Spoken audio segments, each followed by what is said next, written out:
Arsenal against Chelsea, big London derby. All the focus is on Arsenal. Can they still win the Premier League title? And can they avoid dropping points in 5 straight games, Nick Mendola? Because it's an almighty wobble at exactly the wrong time of the season. Is it a bit of inexperience? Is it the pressure? Whatever you want to call it, there's been a lot of individual mistakes and just a bit of a lack of belief has snuck into Arsenal at the worst possible time of the season. We saw them mauled 4-1 at Man City last time out. What kind of reaction are we going to get from this young gunner side? I don't know. I really don't know. And a lot of that comes down to the opposition, which we'll get to in a minute, who is also terribly down and terribly unpredictable.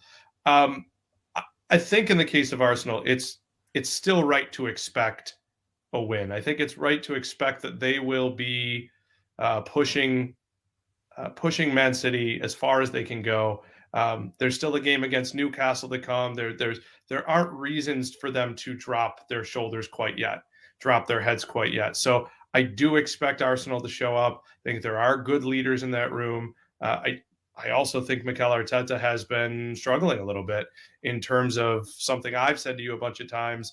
And since I haven't said it on video, it probably seems like I'm saying this with hindsight being 2020. But this team has been crying out for a Jorginho type to start the game.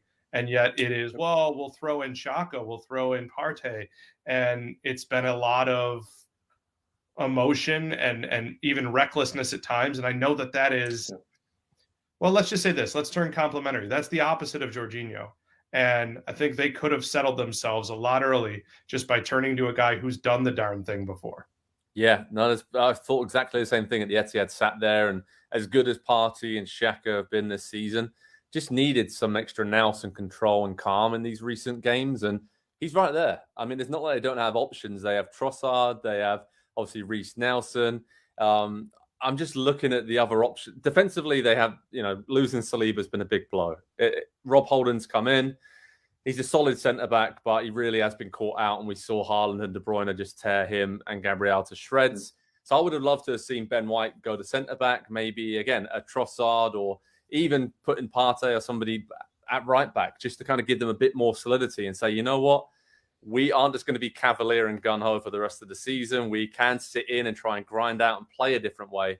I think that's probably the next step for them, right? Pragmatism. Even City do that at times and just control and manage games, and might not be at their best, but we saw it a few weeks ago. They won 1-0 away at Palace and just kind of just doing what they had to do, right, Andy? And Arsenal, I think they were just overwhelmed in that loss at City. And spoke to Aaron Ramsdale afterwards, and he said, this is the level we want to get to, Man City, competing on all 4 fronts, get into that kind of level. And can they ever actually get there? It's hard, right? I don't know if any other Premier League team can get to the level City are at, but they're going to give it a good go, and it's still a very good season for Arsenal, all things considered. They've secured the Champions League spot. They haven't been in there for a few seasons, so it's not all doom and gloom for the Gunners. No, that came into the season, and I think we all had them right around 4th, right? They were right there in the 4th place race last season. Obviously, what happened, and it's kind of happened again, 2nd season in a row. But of course, they will take a 2nd place finish and return to the Champions League for the first time after 5 years. And I think 4 of the 5 years, Spurs being in the Champions League during that period, like that little dynamic between the two clubs does matter, and those things, for fans at least, but also just for the recruitment and the financials of the two clubs, it's going to make a massive difference for them. Now, on the point of them getting to the level of Manchester City, good luck. Like, has anybody ever been at the level that Manchester City are at right now? And of course, they had some struggles early in the season, and that's the only reason that there actually was a title race to this point of the season. And once they worked some things out, once they figured it out, and Pep has been masterful the last month or two, and what obviously we give him credit all the time, but he gets a lot of stick for overthinking or making the wrong decision in big moments. He made a massive switch in that game against Arsenal tactically, and it handed them the game on a silver platter. It made the game so incredibly easy for them. And I kind of look at that and think, well, why didn't Arsenal have a second plan? Ever, at any point this season, it has always been, we're going to press really high and we're going to try and overwhelm you with quick counterattacks because we win the ball so high up the field. And if that doesn't work, Well, then we don't really know. And they had nothing. They had no solution for City that in games that they've struggled this season, and that there's been a few kind of shocking results as well. Like they just haven't had a plan B, and that's maybe on the certainly on the manager, but I think also on the players as well. Just the lack of experience of how to get through those situations. And to Nick's point, you've got one of them right there in Jorginho that has been through it, and you don't turn to him. I didn't understand it at all. Talking about Jorginho's former team, Nick, Chelsea, this goes from bad to worse for the Blues, right? I mean, there's talk of Pochettino coming in. Frank Lampard's lost, 5 straight games since he's come back in charge in all competitions. So can Poch, if it is him, can he solve the long-term issues that have cropped up at the club? And I guess what is the plan? Because they've just signed pretty much everyone they can and chucked them all in the squad. And it's a right old mess, isn't it, at Stamford Bridge right now? Yes, but I think given the right hand, given someone who has massaged egos, given someone who has a full off season to get ready for it, I actually think there's a strong chance that Chelsea is very good next year. A lot of these guys that they bought are younger as well. And that doesn't mean that they're going to be Man City right away. It doesn't mean that they're going to be ahead of Liverpool when the new season starts. But right now, there's a lot of square pegs, and I don't want to call them round holes, but the square maybe the peg needs to be sanded down a little bit so it can fit a little neater. And there's guys that look, I want to find the right adjective so I'm not insulting. What a terrible hire Frank Lampard was. He comes in, and it's not like he strictly turned to the guys he knew. He did when he was under pressure, but like you're still seeing, I sent you guys a screen grab during the last game. There is so much talent and experience on that bench. Yeah. I just don't know what he's doing. Is he trying to curry favor with Todd Bowley by playing guys that, I can make this guy work for you? And if not, what's he trying to do not playing a guy like Mudryk, who's so much money was spent on him? I'm excited to see if Frank Lampard takes another job in the championship, which I don't think he necessarily will, but he's kind of been exposed recently. And I think the last 2 caretaker hires we've seen in the Premier League in Stellini and Lampard were uninspired, if not just abjectly bad ideas.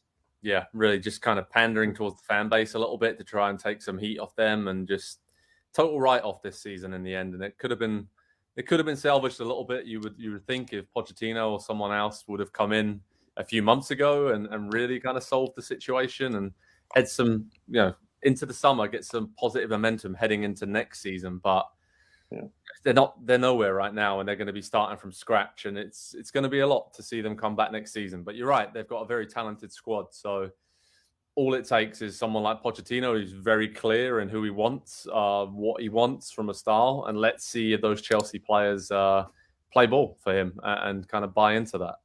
Andy, prediction time. What's the key battles? What you're looking for, and who you're picking to win Arsenal against Chelsea? Arsenal got to break the streak at this point, right? Like they got to get a win in this one. I'm looking at the Chelsea team that Lampard, as Nick is talking there, that Lampard picked against Brentford on Wednesday. Raheem Sterling up top with Conor Gallagher and N'Golo Kante behind, Mateo Kovacic and Enzo Fernandez. And so you've got 4 true central midfielders behind a winger playing striker with wingbacks and 3 center backs. There's no creativity whatsoever in the team from front all the way to the back. And so of course they're not going to create good scoring chances. They'll create a lot of long shots, and they'll try to get at you on the counter. They had 70% of possession in that game. They had 700 passes in that game, and they lost 2-0, and they were never close to scoring. They were never close to winning the game. And so just the lack of a plan, of any plan, the manager, maybe the owner, the sporting directors, I find it very hard to see what Nick said for next season, them bouncing back very quickly. So I see pain this weekend for Chelsea. Maybe not a blowout, because I think they are solid and they can be good in possession, but they're not going to create chances to score against Arsenal. So I'll say 2-0 Arsenal. Nick, agree with all that? I do, but because, again, to double back on my own opinion a little bit, I think Chelsea is just throwing stuff at the wall to see what sticks. Yeah. And that's not a recipe for beating Arsenal right now. Yeah. I'm going to go 2-1 Arsenal. I think it'll be a bit tougher than we think, probably just because it's a London derby and Chelsea will sit deep and frustrate them. But yeah, Arsenal will get back on track. And if I was them, I wouldn't be too despondent being battered by that Man City juggernaut and take a lot of the positives for the rest of the season. Can they still win the title? Of course they can. You never know, City, what can happen. But it looks very unlikely at this point, and it's still been a phenomenal season for Mikel Arteta's side. Okay. Head over to Pro Soccer Talk on NBCSports.com for all the latest preview, how to watch information, team news, video highlights and analysis before, during and after what is always a big game. Arsenal against Chelsea, proper London derby. Let's see if the Gunners can get back on track. Let's see if Chelsea can get anything on track whatsoever and just try and get some kind of pride from this season. Hi there, I'm Rebecca Lowe, studio host for NBC's coverage of the Premier League. Don't forget to hit subscribe to watch more videos all season long. For even more Premier League content, from original series to live matches, head over to Peacock and be sure to tune in for Premier League mornings every weekend on USA Network and on Peacock. We will see you over there.